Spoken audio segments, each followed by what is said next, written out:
हम लोगों ने generation for climate action project पे काम किया है जलवायु परिवर्तन के ऊपर, हैं, क्लाइमेट चेंज और क्लाइमेट एक्शन में। पिछले अप्रैल से या समथिंग उसी से हम लोग इस पे बारे में बातचीत किया, काम किया, कुछ रिपोर्ट किया है, कुछ एक्शन किया है। तो इसके बारे में बातचीत होगी क्योंकि प्रोजेक्ट ख़त्म होने वाला है। 31 तारीख लास्ट डेट है। अच्छा, क्लाइमेट चेंज की जब बात हो रही तो अभी आपको देख के नहीं लग रहा है कि जो बच्चे बैठे हुए हैं, आज 28 दिसंबर है, तो ये देखिए कपड़े कैसे पहने हैं, एक एक शर्ट में काम चल रहा है, जबकि एक्सट्रीम कोल्ड होना चाहिए इस वक्त। तो इससे हमें क्या समझ में आता है? हो गया है, जलवायु परिवर्तन है, हम लोग देख रहे हैं, इसे महसूस कर रहे हैं। और क्योंकि अभी ठंडक होनी चाहिए थी बहुत ज़्यादा, लेकिन नहीं, इसका मतलब वातावरण में गर्म हो। तो अब आप ये बताओ कि जलवायु परिवर्तन क्या है? जलवायु परिवर्तन है ये दीर्घकालिक मतलब परिवर्तन है, या हजारों या लाखों वर्षों बाद यह परिवर्तन होता है। तो मतलब ऐसा क्यों, मतलब हम लोग ये फील कर रहे हैं या देख रहे हैं परिवर्तन हो रहा है, तो परिवर्तन के परिणाम स्वरूप क्या हो रहा है वातावरण में? जैसा कि सर मतलब कि ठंडी में भी गर्मी पड़ रही है इस वक्त। तो गर्मी बहुत ज़्यादा हो रही है हर जगह, हम लोग देखते हैं पूरे साल भर में ज़्यादातर गर्म हो रहा है। तो ये परिवर्तन हुआ है, ठीक है। अब हमें ये बताइए, या आपको पता होगा कि ये परिवर्तन या वातावरण में जलवायु परिवर्तन क्यों हुआ ये दुनिया में? सर ये जीवाश्मी ईंधनों का अधिक प्रयोग से हमारे यहाँ ही पूरे विश्व में यह परिवर्तन हुआ है जीवाश्म ईंधन से। तो ये आप जीवाश्म ईंधन से क्या समझते हैं? सर जीवाश्म ईंधन, जैसे जीवाश्म ईंधन वो होते हैं जो लाखों वर्ष पूर्व धरातल के नीचे दब गए थे और धीरे धीरे उनमें रासायनिक परिवर्तन हुआ और वो जीवाश्म ईंधन के रूप में बदल गए, जिसका मनुष्य ने अंधाधुंध प्रयोग किया। बहुत अच्छी बात बताई आपने। हाँ, तो जीवाश्म ईंधन के क्या क्या उदाहरण हो सकते हैं? सर पेट्रोलियम है और गैसें हैं, और एलपीजी सीएनजी गैस उनके उदाहरण हैं, और पेट्रोल, डीजल, केरोसिन, और एक और बहुत इम्पोर्टेंट जीवाश्म ईंधन है कोयला। ठीक है, तो ये सब जीवाश्म ईंधन हम लोगों को, ये कब प्राप्त हुए हम लोगों को, कब इसकी खोज हुई? 18वीं शताब्दी में। वेरी गुड, 18वीं शताब्दी में इसकी खोज हो गई। तो हम लोगों ने इसका इस्तेमाल अंधाधुंध किया। कहाँ कहाँ किया हम लोगों ने इसका इस्तेमाल? खानों में सर किया, और जो फैक्ट्री है जैसे कि घरेलू जो अन्य मतलब अंतर्राष्ट्रीय वो है फैक्ट्रियां, उनमें भी। हाँ बताइए आप। जहाज में हुआ, पानी के जहाज में हुआ,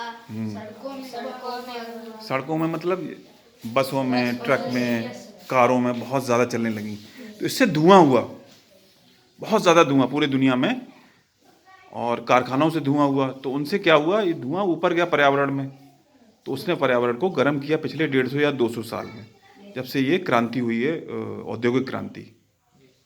तो इससे का क्या असर हुआ पर्यावरण पे? इससे ग्रीन हाउस गैसें बढ़ने लगी। ग्रीन हाउस गैसेस बढ़ी हैं। हाँ, तो कौन कौन सी ग्रीन हाउस गैसेस हो सकती हैं पर्यावरण में? सर एक तो कार्बन डाइऑक्साइड, दूसरा है मीथेन, तीसरी है सर क्लोरोफ्लोरोकार्बन, चौथी है नाइट्रस ऑक्साइड और पांचवी है जलवाष्प। तो ये जब बढ़ी पर्यावरण में ग्रीन हाउस गैसेस, तो इनसे क्या हुआ, इनसे ग्लोबल वार्मिंग हुई, बढ़ी। तो क्या आप बता सकते हैं कि कितना डिग्री टेम्परेचर बढ़ गया पिछले 150 या 200 साल में पृथ्वी का? सर 1.5 डिग्री के आसपास टेम्परेचर। हाँ, ये बिल्कुल सही कहा आपने, 1.5 डिग्री के आसपास टेम्परेचर बढ़ा, जो कि बहुत ज़्यादा है। और हमें ये कम करना है, इसको कम करना है, शमन करना है, इसका मिटिगेट करना है। तो इसी प्रोजेक्ट में हमने ये समझा है और किया है कि किस तरह इसको हम लोग कम करेंगे। अच्छा, ये ग्रीन हाउस गैसेस से क्या मतलब हमें कैसे डायरेक्ट असर पड़ रहा है? सर ये ग्रीन हाउस गैसों में से क्लोरोफ्लोरोकार्बन है, यह निकलती है जीवाश्मी ईंधन से और यह हमारे ऊपर जाती है वायुमंडल में, और इसलिए सर सबसे बुरा इफेक्ट डालती है ओजोन लेयर पे। ये ओजोन लेयर को खत्म करती है। वो ओजोन लेयर का कार्य होता है सूर्य की पराबैंगनी किरणों को रोकना। अल्ट्रावायलेट रेज जो आती हैं, हाँ। अगर उनको रोकेगी तभी हमारा शरीर उनसे सुरक्षित होगा।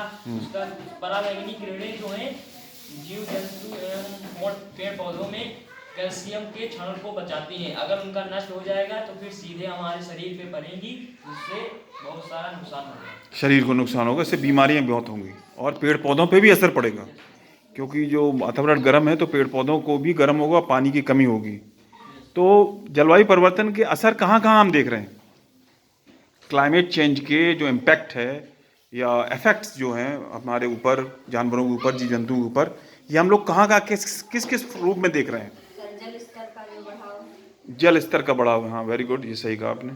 और सर जो मतलब कि जैसे कि वर्षा ऋतु में सर बारिश होनी चाहिए, तब तो हुई नहीं, उसके बाद सर अंधाधुंध वर्षा हुई। बिल्कुल सही कहा। और सर खाद्य संकट, खाद्य संकट, हाँ।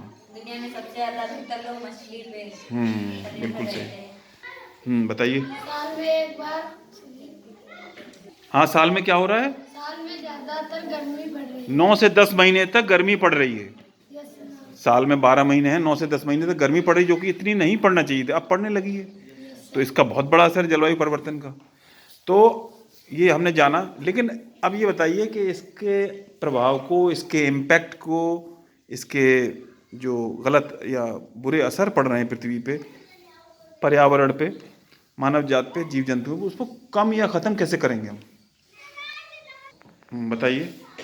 तो सबसे पहले तो ये नंबर 1 पे कि हमें जीवाश्मी ईंधन का प्रयोग कम करना चाहिए या नहीं करना चाहिए, और इसके बदले में नवीकरणीय स्रोतों का इस्तेमाल करना चाहिए, जैसे सौर ऊर्जा है, जल ऊर्जा, वायु ऊर्जा। और यह ऊर्जा भविष्य को मतलब कि यह पृथ्वी को कभी भी हानि या नुकसान नहीं पहुंचाएंगे।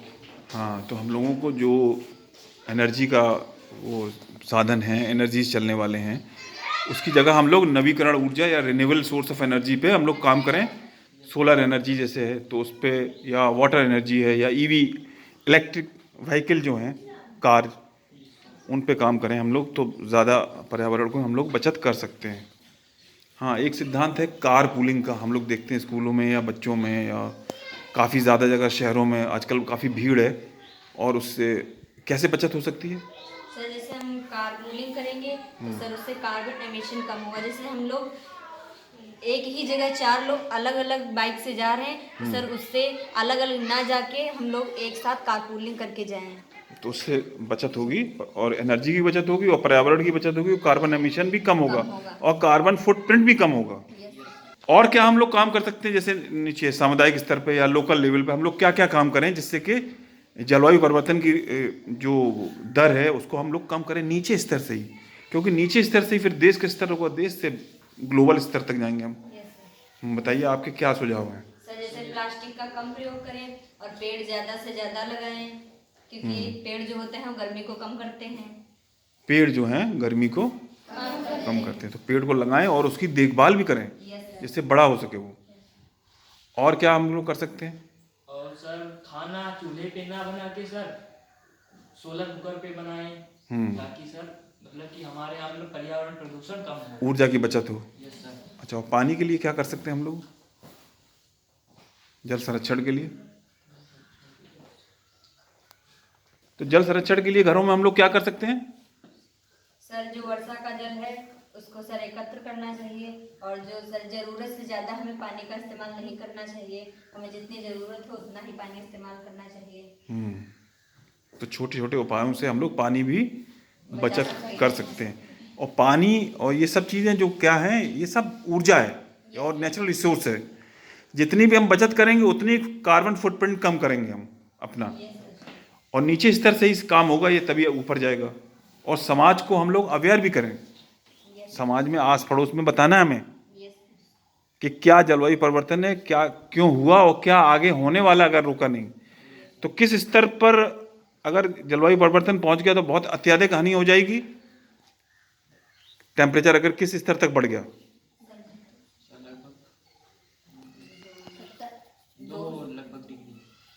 2 डिग्री अगर बढ़ गया तो बहुत ज़्यादा समस्या हो जाएगी। इसके लिए एक पेरिस एग्रीमेंट हुआ है, पता होगा आपको, बताया था हम लोगों ने जब ओरिएंटेशन किया था, तो पेरिस एग्रीमेंट के बारे में हम लोगों ने बात की थी। तो उन्होंने कहा था कि 2 डिग्री तक नहीं बढ़ने देना हमें।